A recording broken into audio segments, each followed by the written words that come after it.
Assalamualaikum warahmatullahi wabarakatuh.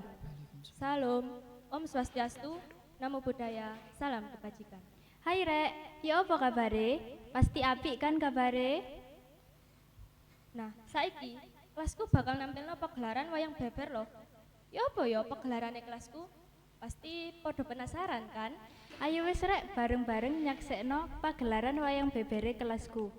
Oh iya Rek, aja lali ya camilane, cek gak boring.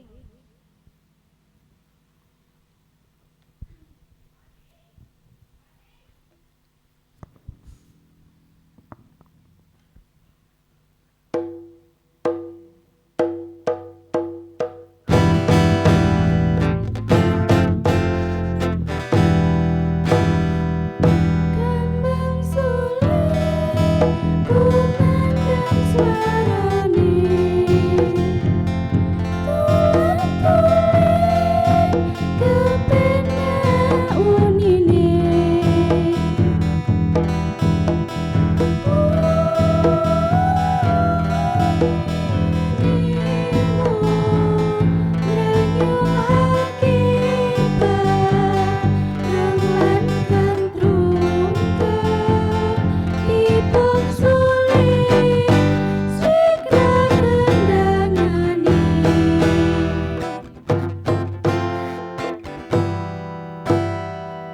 Kembang suling ku mandang suarane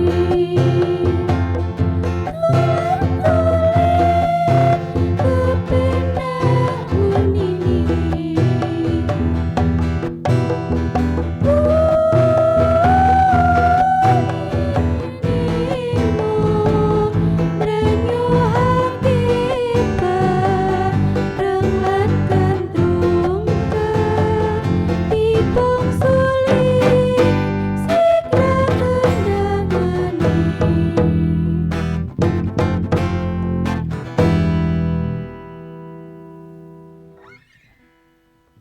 Panji Sekar.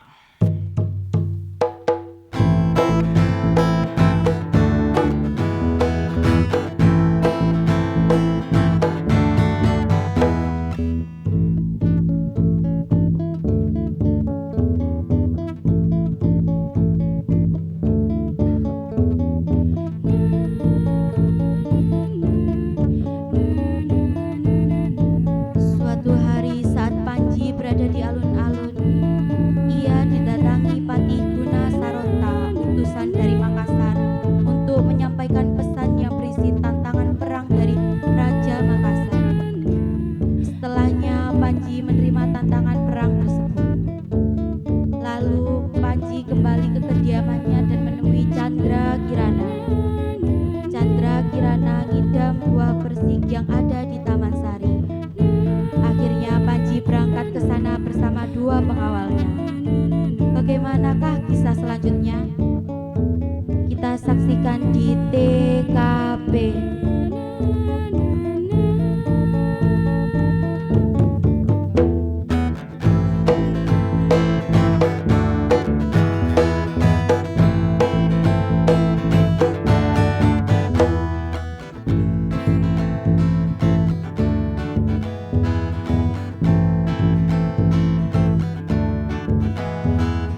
Setelah lika-liku kisah cinta Raden Panji dengan Dewi Chandrakirana, akhirnya mereka dipersatukan dalam pernikahan.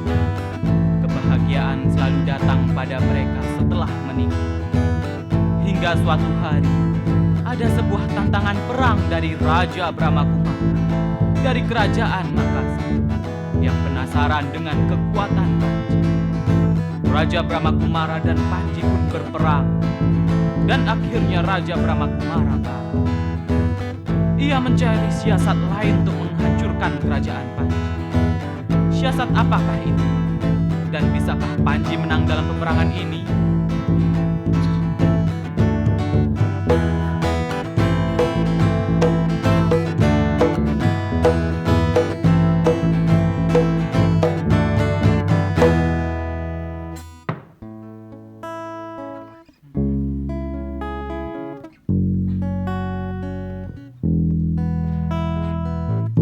Awal kisah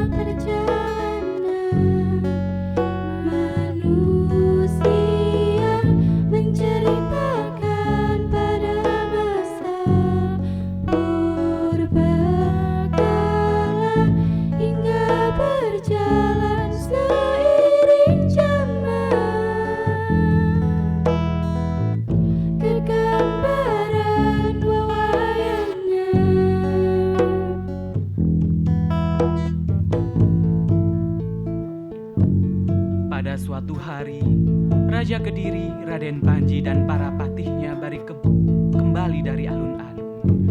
Di dalam istana kerajaan kedatangan seorang tamu, yaitu Patih Gunasaronta, yang akan menyampaikan surat dari Raja Makassar. Sedangkan bala tentara Patih Gunasaronta yang dipimpin oleh 4 daengnya itu ia tinggal di tengah hutan.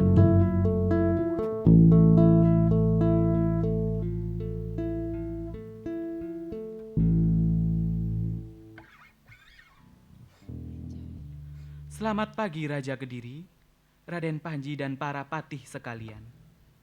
Perkenalkan, saya Patih Gunasaronta, utusan dari Raja Makassar. Kedatangan saya ke sini bermaksud menyampaikan pesan dari Raja Makassar. Harap Anda terima. Katanya sambil menyerahkan gulungan surat dari Raja Makassar kepada Raden Panji. Selamat pagi Patih Gunasaronta. Tentu saya akan menerima surat ini. Kira-kira, ada apa gerangan sampai Patih rela jauh-jauh ke sini untuk menyampaikan surat ini? Maaf sebelumnya Raden, saya tidak ingin lancang menyampaikan pesan sebelum Raden membukanya sendiri. Harap dimengerti.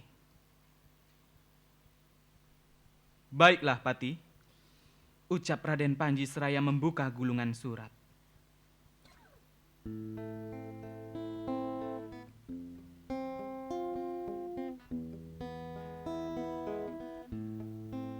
Surat itu menyatakan bahwa Raja Makassar ingin berperang melawan Panji.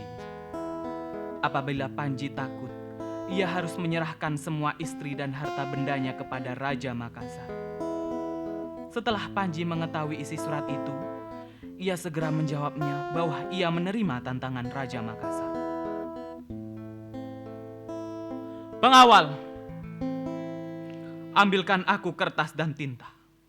Titah Raden Panji dengan nada tegas yang membuat para pengawal ketakutan.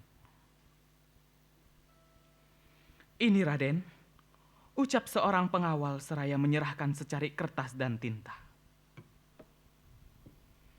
Raden Panji duduk di salah satu kursi dan meletakkan kertas dan tintanya di atas meja. Ia mulai menuliskan surat balasan untuk Raja Makassar.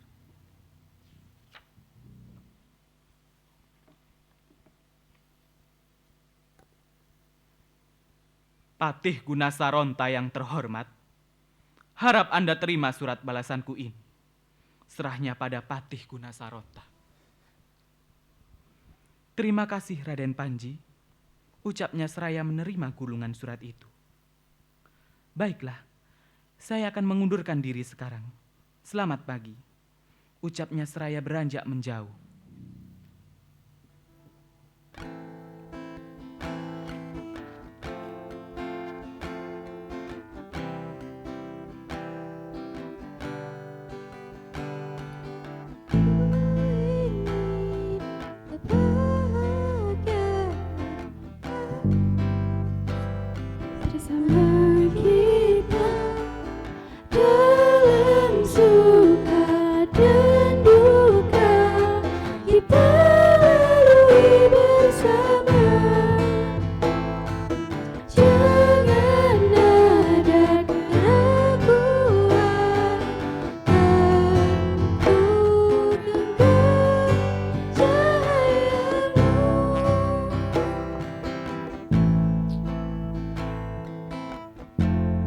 Setelah menerima surat balasan, Patih Gunasaronta langsung kembali menemui bala tentaranya.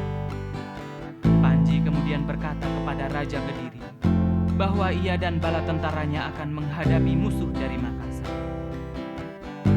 Tak lama usai Panji menulis surat balasan, Dewi Candrakirana menghampiri Raden Panji.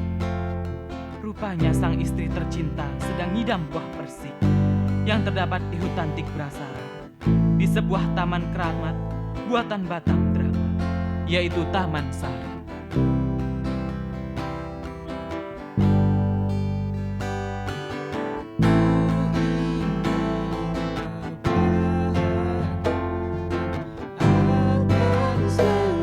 Bersama kita dalam suka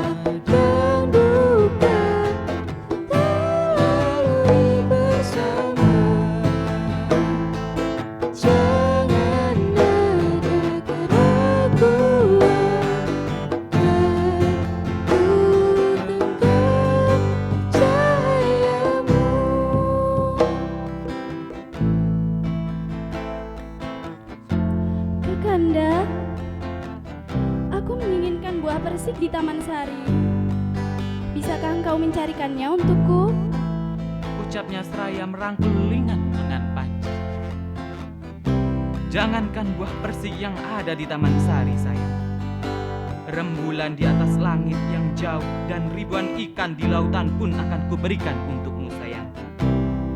Ucap Panji seraya mengelus lembut jemari lentik Chandra Kirana. Ah, Kakanda bisa saja. Terima kasih, Kakanda. Ucapnya seraya malu-malu. Sudah, sayang, sudah. Kakanda berangkat dulu ya. Bye-bye, Dinda. Ucapnya sambil beranjak pergi.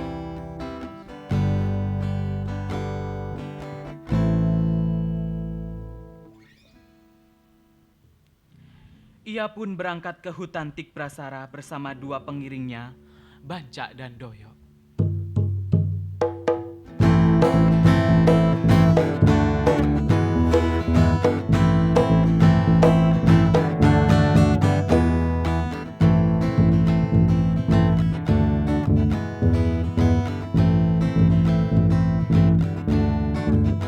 Prajurit Makassar telah membuat tempat istirahat di hutan.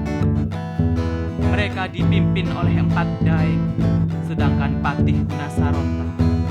Sebelum kembali ke Makassar, dia mengintai keadaan di sekitar Istana Panda. Kebetulan, Panji bertemu dengan para prajurit Makassar. Astaga! Ternyata mereka sudah bersiap-siap sejak lama. Banca, Doyo, bantu aku menghabisi mereka, ucap Panji seraya bersungut-sungut.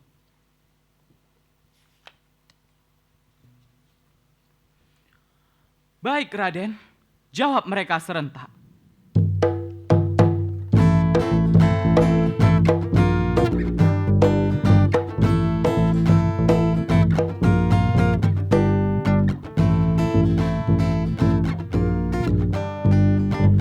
Panji dan kedua pengiringnya itu kemudian berperang dengan bala tentara dari Makassar dan berhasil membantai mereka.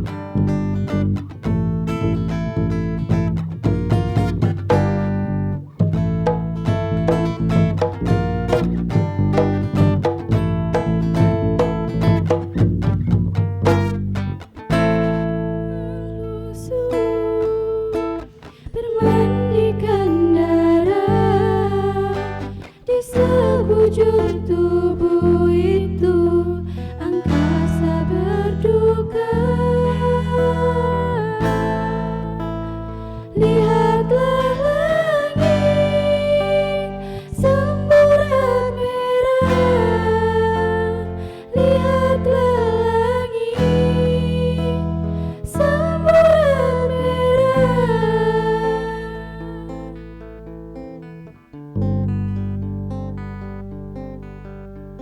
Setelah mengetahui keadaan di Istana Panda, Patih Gunasaronta kembali ke hutan dan ia sangat terkejut karena semua bala tentara bersama 4 daengnya telah gugur. Siapa yang berani menghabisi pasukanku? Pasti ini ulah Panji.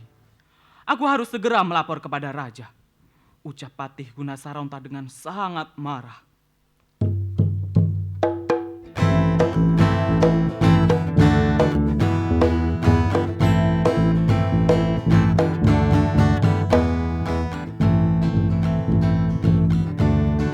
Ia kemudian terbang kembali ke Makassar.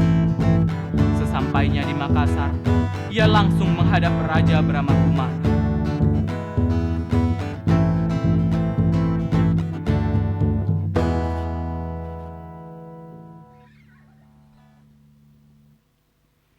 Salam yang mulia. Saya datang ke sini untuk menyampaikan surat balasan dari Panji. Harap yang mulia terima. Oh, iya Patih. Mana surat balasannya? Betapa terkejutnya Raja Brahma Kumara saat mengetahui isi suratnya. Surat itu menyatakan Panji akan menyongsong Raja Brahma Kumara. Seandainya Raja Brahma Kumara tidak datang, Panji akan datang ke Makassar. Oh, nyali anak ini besar juga ya. Dia sudah berani menerima tantangan dariku. Tak hanya itu yang mulia, dia juga telah membantai para pasukan Makassar yang ada di hutan. Bagaimana mungkin pasukanku bisa dibantai oleh bocah ingusan itu? Begini yang mulia, saya ada saran. Saya tahu saat ini Panji sedang mencari buah persik untuk istri tercintanya, Chandra Kirana. Jadi, pasti Chandra Kirana sedang tidak dilindungi siapapun. Karena Chandra Kirana adalah istri kesayangannya. Kalau ia sampai hilang, pasti Panji akan mudah ditundukkan. Bagaimanakah dengan saran saya yang mulia? Ide yang cemerlang, Patih. Kita harus segera meminta bantuan kepada para raja bawahan kekuasaan kita. Ayo kita segera berangkat lebih dulu. Tapi sebelum itu, perintahkan para raja untuk menyusul ke Kediri. Siap laksanakan yang mulia.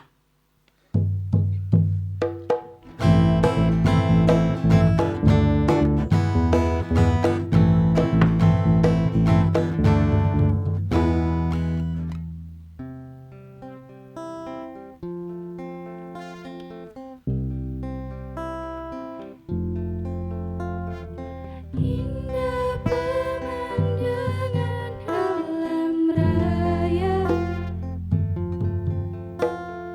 yang bisa membuatku terpesona. Sungguh elok dan indah ciptaannya, Taman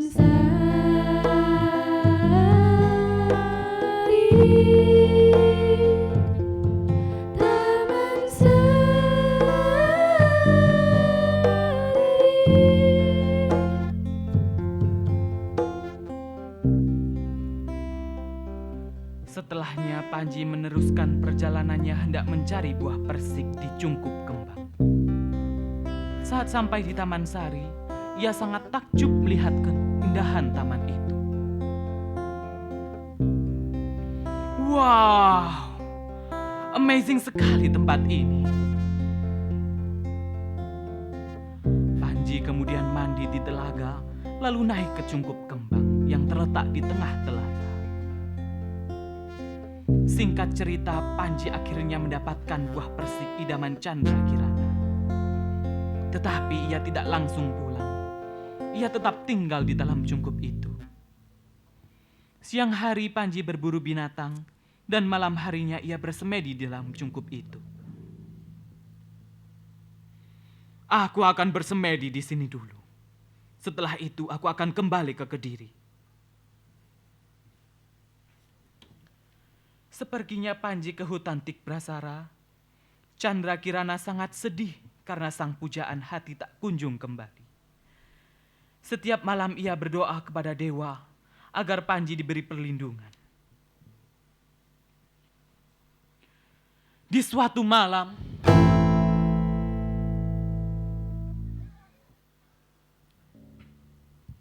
Chandra Kirana,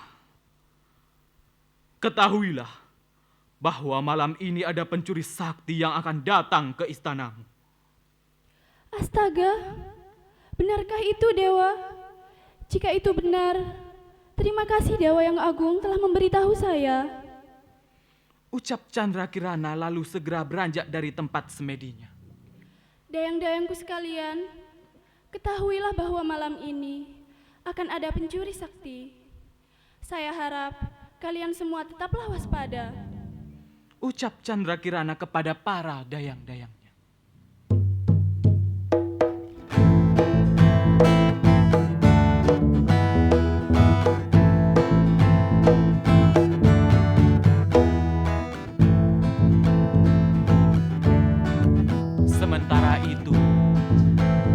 Panji masih tinggal di Taman Sari. Ketika sedang berburu, Panji didatangi oleh Dewa Basuki.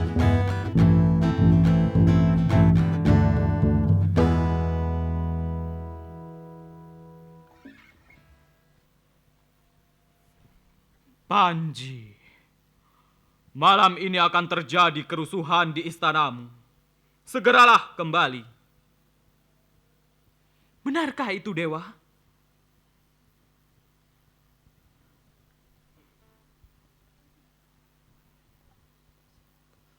Terima kasih Dewa Basuki telah memberitahu saya.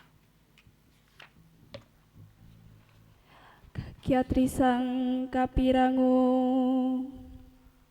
Aku akan memberimu anugerah untuk bisa terbang dan menghilang.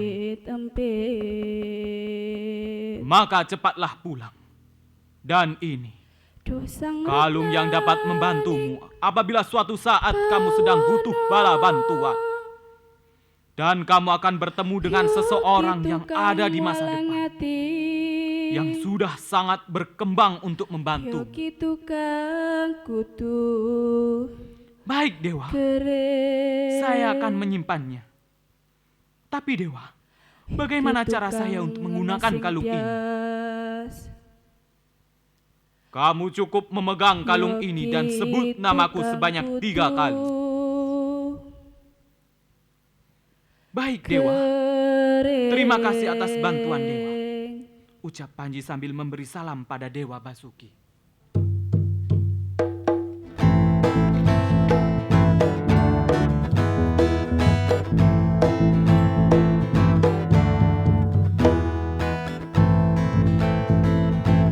Setelah menerima anugerah dari Dewa Basuki, Panji segera pulang. Dan dengan sekejap mata ia telah sampai di istananya. Atas kehendak dewa yang agung, Panji dapat menghilangkan diri sehingga tidak terlihat oleh siapapun. Bancak dan Doyon pun kemudian menyusul Panji ke istana, yang dimana malam ini semua orang di istana telah bersiap siaga.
Weh, tak kandani bro.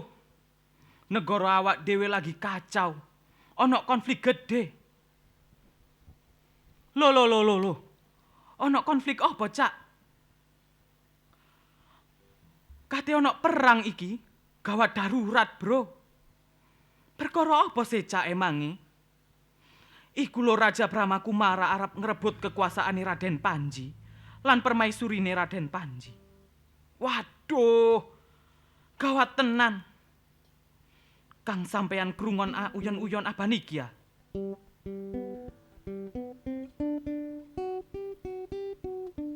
Oh iya sakjane. Swara iku teka pedhukuane gending sing ana jroning alastik Basrara. Oh iya Kang. Nek uno sadurunge awak dhewe bali menyang kraton, ayo dirongono dhisik. Lumayan kanggo nglipur ati sawetara.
Wes bro, ora suwi-suwi.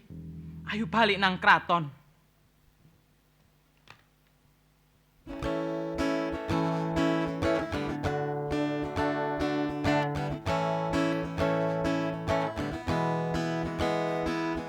Sementara itu terlihat melayang di angkasa.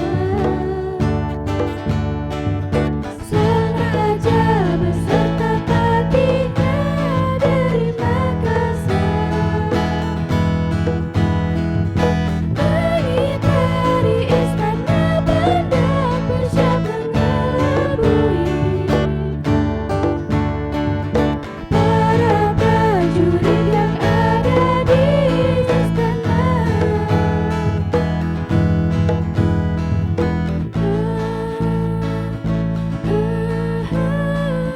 Sementara itu, Raja Brahmakumara dan Patih Gunasaronta terbang ke angkasa.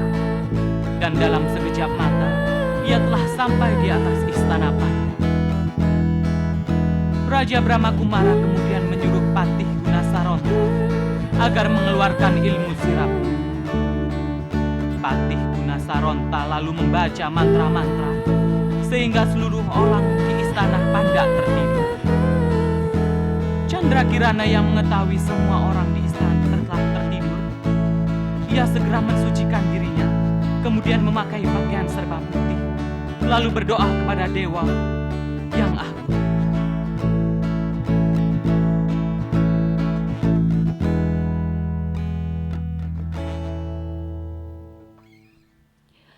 Dewa yang agung, aku berjanji, jika aku sampai disentuh olehnya, aku lebih baik mati saja.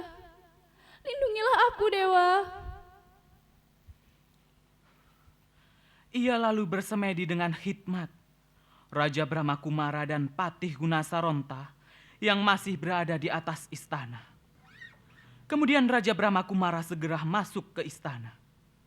Panji yang melihat hal itu pun mengikuti Raja Brahmakumara di belakangnya. Namun, Raja Brahmakumara tidak dapat melihat Panji. Raja Brahmakumara kemudian masuk ke tempat Candrakirana. Ternyata Candrakirana tidak mempan sirap Patih Gunasaronta. Ia tidak tidur, bahkan ia bersemedi. Raja Brahmakumara yang tertarik dengan kecantikan Candrakirana yang tiada tara.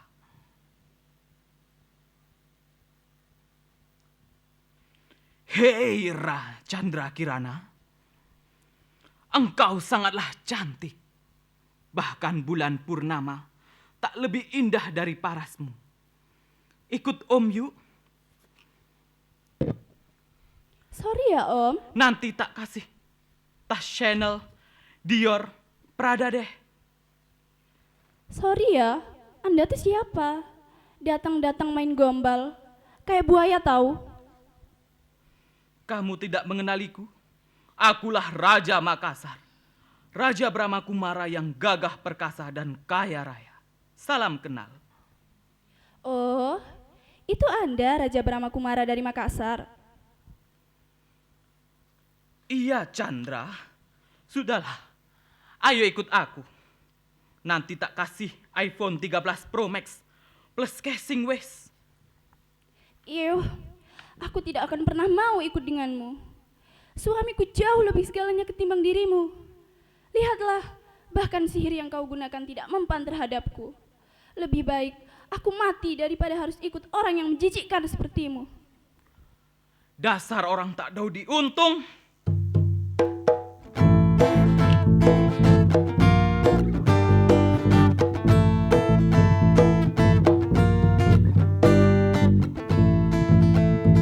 Raja Brahmakumara sangat marah karena ditolak dan direndahkan oleh Candrakirana.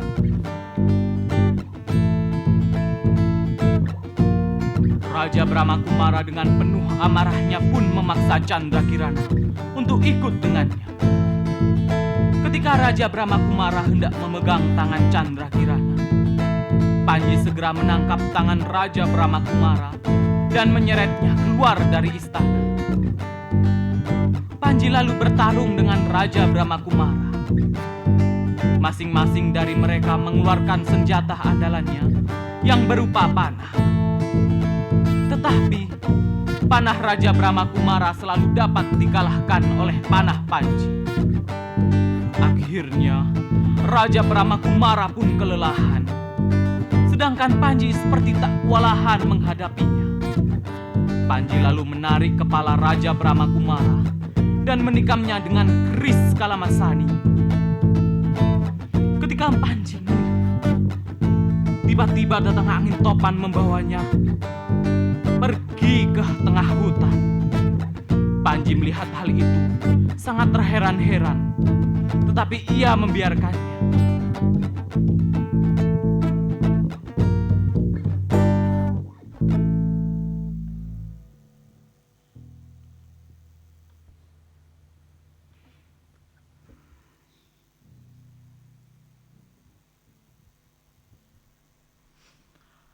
Arya Brajanata, tingkatkan terus kewaspadaan. Jangan sampai lalai. Titah Raden Panji kepada Arya Brajanata yang sedang berdiri di depan istana.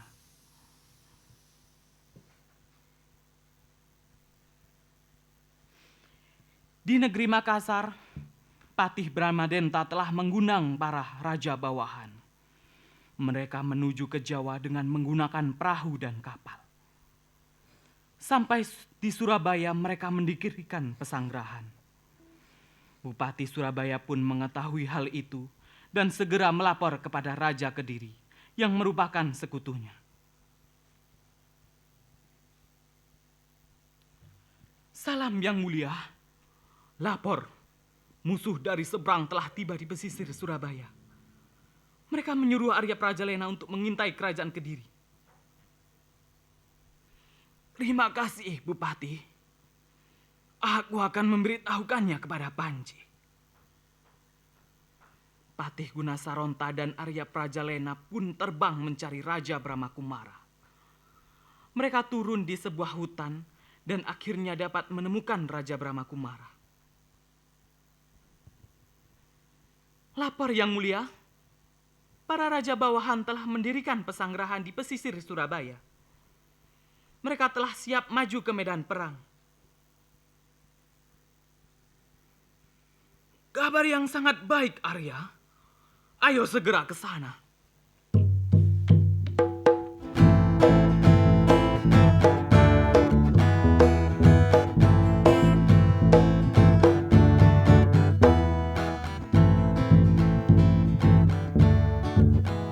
Pada suatu hari, para raja seberang itu bermusyawarah dan mereka sepakat hendak menyerang kerajaan Kediri. Barisan prajurit Makassar itu dibagi menjadi dua bagian. Bagian depan dipimpin oleh Patih Bramadenta. Sebagian lagi di belakang terdiri dari raja bawahan dan bala tentaranya yang sangat banyak. Raja Brahmakumara pada barisan paling depan. Raja Kediri telah mendengar berita bahwa musuh dari seberang telah tiba di medan perang.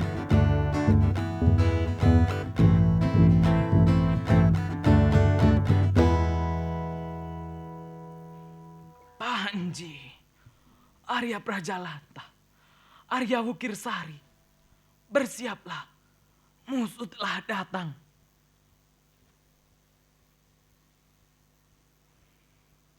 Baik, Ayah. Aku akan segera memimpin pasukanku sendiri untuk melawan musuh. Yang mulia, bagaimana kalau kita meminta bantuan dari Raja Jenggala, Raja Ngurawan, dan Raja Singosari? Sepertinya jumlah musuh jauh berkali lipat dari jumlah pasukan kita. Oh, baiklah. Aku setuju. Segera minta bantuan kepada mereka. Setelahnya mari kita langsung ke medan perang. Baik, Raja.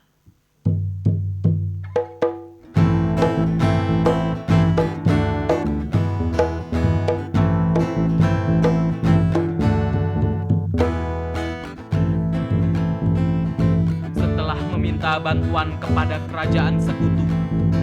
Tak lama kemudian para prajurit dan sekutu telah tiba di Kediri.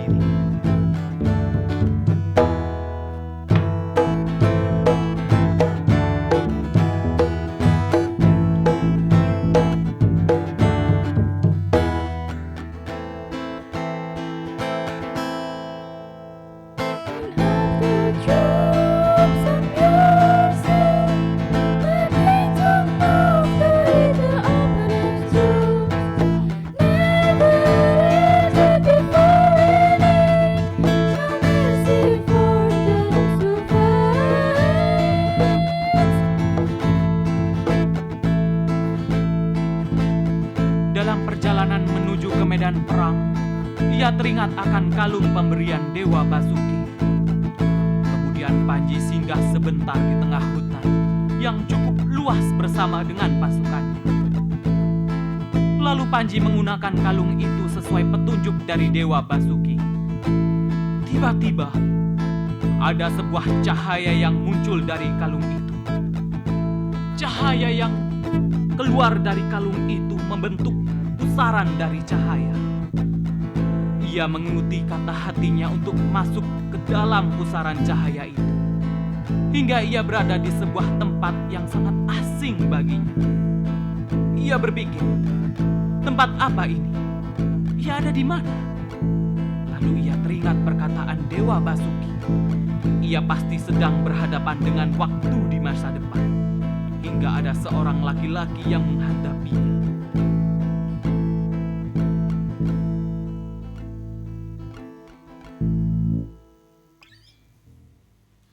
Selamat siang, Raden Panji. Aku adalah Hadi Cahyanto, utusan Dewa Basuki dari masa depan. Aku akan membantumu berperang melawan Raja Makassar. Selamat siang, Hadi. Jadi, kau adalah utusan itu? Aku sangat berterima kasih atas bantuanmu. Sama-sama, Raden. Ini sudah tugasku. Sudah sepatutnya aku laksanakan. Di belakangku ini adalah pasukan tempurku, dan mereka sudah siap dengan segala persenjataan yang dibutuhkan.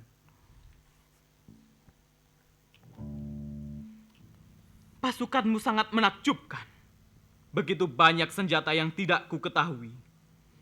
Sepertinya senjata-senjata itu sangat canggih. Tentu saja, Raden.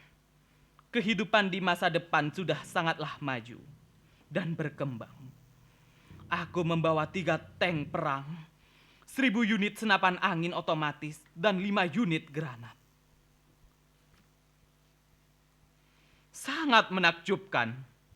Baiklah, sebaiknya kita bergegas mengambil tempat dan bersiap. Tentu, Raden.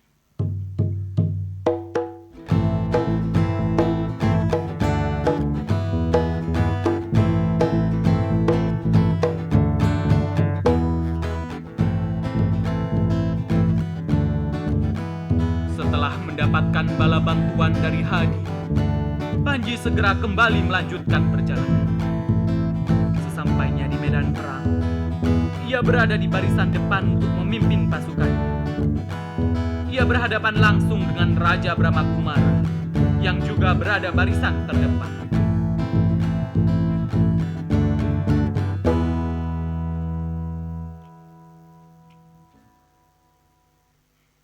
Panji, apa kau sudah berpikir 1000 kali untuk melawanku? Apa kau tidak takut melihat jumlah prajuritku? Lihatlah, bahkan prajuritku berkali-kali lipat jumlahnya dari prajuritmu. Pasti akulah yang akan menang.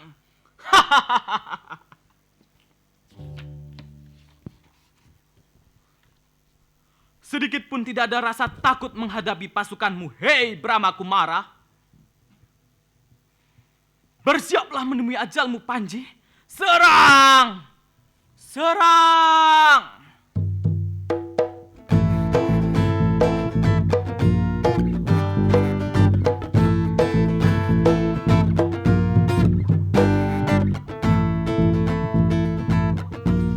Kedua saling menyerang. Pasukan dari seberang terdesak dan banyak yang tewas.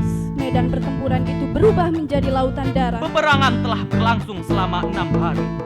Tetapi kedua belah pihak belum ada yang kalah. Para raja seberang dan patihnya mengeluarkan kesaktiannya masing-masing. Rentetan peluru, granat, dan tank-tank besar dari pasukan Kediri keluar tiada henti. Peluru-peluru tersebut mengenai prajurit-prajurit Makassar, sehingga banyak prajurit yang tewas.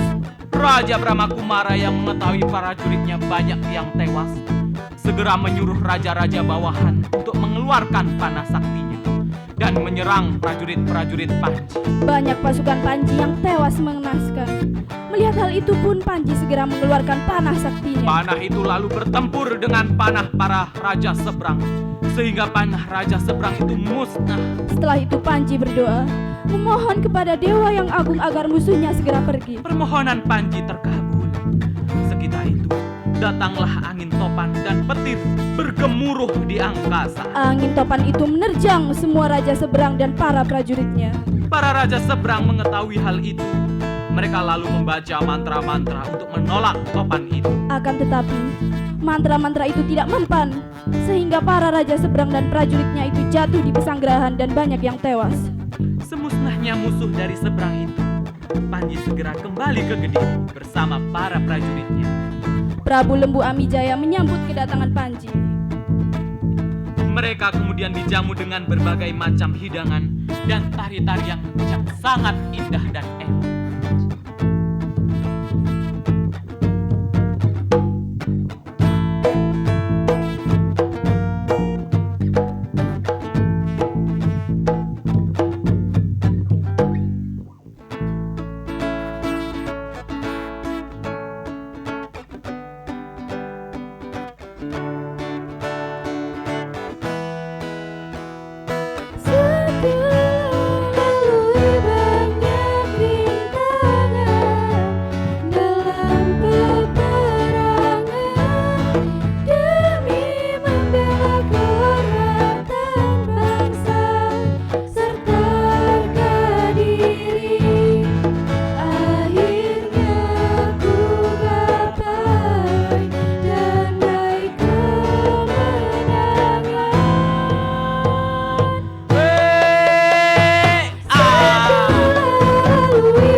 Ya apa rek pagelaran wayang bebere kelasku? Apik kan? Oh iya rek, ojo lali yo. Like, komen, lan subscribe nang channel YouTube SMAN 1 Pacet Mojokerto. Tak anteni yo rek. Wassalamualaikum warahmatullahi wabarakatuh.